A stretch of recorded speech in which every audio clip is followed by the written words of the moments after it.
So hello guys, this is Manal, your English tutor. Welcomes you on my YouTube channel Sure 90 और यहाँ पर मैं आपके लिए लेकर आया हूँ क्लास 10th के लिए एक क्विक रिवीजन प्लान। इसके पहले स्टेप में हम करने वाले हैं सभी लेसन्स की समरी और वो भी पॉइंट्स के माध्यम से। इन पॉइंट्स को मैंने दोस्तों आप लोगों के लिए बनाए हैं। ये पॉइंट्स सिर्फ ना आपको समरी समझने में मदद करेंगे बल्कि क्वेश्चन आंसर लिखने में भी आपकी बहुत हेल्प करने वाले हैं। तो चलिए शुरू करते हैं हमारे क्विक रिवीजन प्लान का अगला लेसन जिसका नाम है Mijbil the otter. The lesson Mitchell the Otter is written by Gavin Maxwell and tells about his pet otter. पाठ Mitchell the Otter Gavin Maxwell द्वारा लिखा गया है और यह उनके पालतू ऊँट बिलाव के बारे में है। The author lived in Iraq for some time and there he decided to keep a pet. लेखक कुछ समय तक इराक में रहा और वहीं उसने एक पालतू जानवर रखने का निश्चय किया। At first The author wanted to keep a dog as a pet. शुरू में लेखक एक कुत्ता पालना चाहता था। Later he came to know that dogs were not easily available in that area. बाद में उसे पता चला कि उस क्षेत्र में कुत्ते आसानी से नहीं मिलते थे। Then the author heard about otter and became interested in them. तब लेखक ने ऊँट बिलाव के बारे में सुना और उसमें रुचि लेने लगा। He finally bought an otter from the marshes near the tigris river.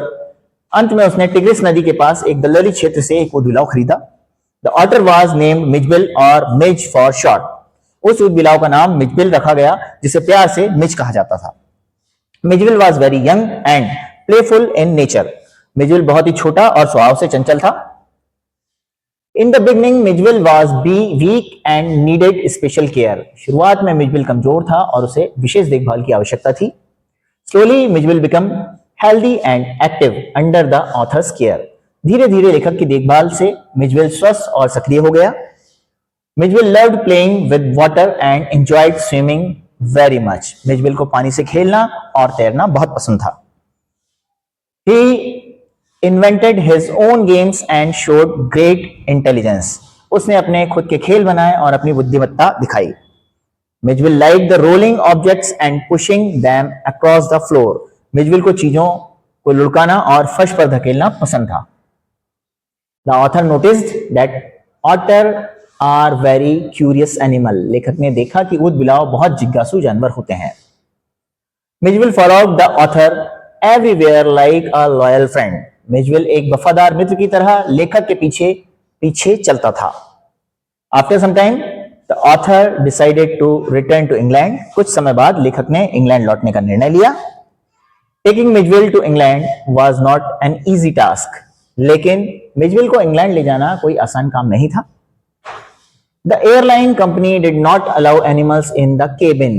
विमान कंपनी ने केबिन में जानवर ले जाने की अनुमति नहीं दी। Mitchell was packed in a box for the journey. यात्रा के लिए मिचबिल को एक डिब्बे में रखा गया। During the flight, Mitchell escaped from the box. उड़ान के दौरान मिचबिल डिब्बे से बाहर निकल गया। The situation created fear and confusion in the plane. इससे विमान में डर और अफरा तफरी मच गई। At last, Mitchell was found and brought under control. अंत में मिचबिल मिल गया और उसे काबू में कर लिया गया। After reaching London, Mitchell attracted people's attention. London पहुंचने के बाद मिचबिल लोगों का ध्यान आकर्षित करने लगा। Many people had never seen the otter before. बहुत से लोगों ने पहले कभी भी ऊँट बिलाव नहीं देखा था। Some people even mistook Mijbil for other animals. कुछ लोगों ने मिचबिल को अन्य जानवर भी समझ लिया। Mijbil adjusted well to life in England. Mijbil ने इंग्लैंड के जीवन में अच्छी तरह से ढलना सीख लिया। He enjoyed walking with the author near water bodies. उसे लेखक के साथ पानी के पास टहलना अच्छा लगता था। The bond between the author and the Mitchell became very strong. लेखक और मिचबिल के बीच का संबंध बहुत गहरा हो गया।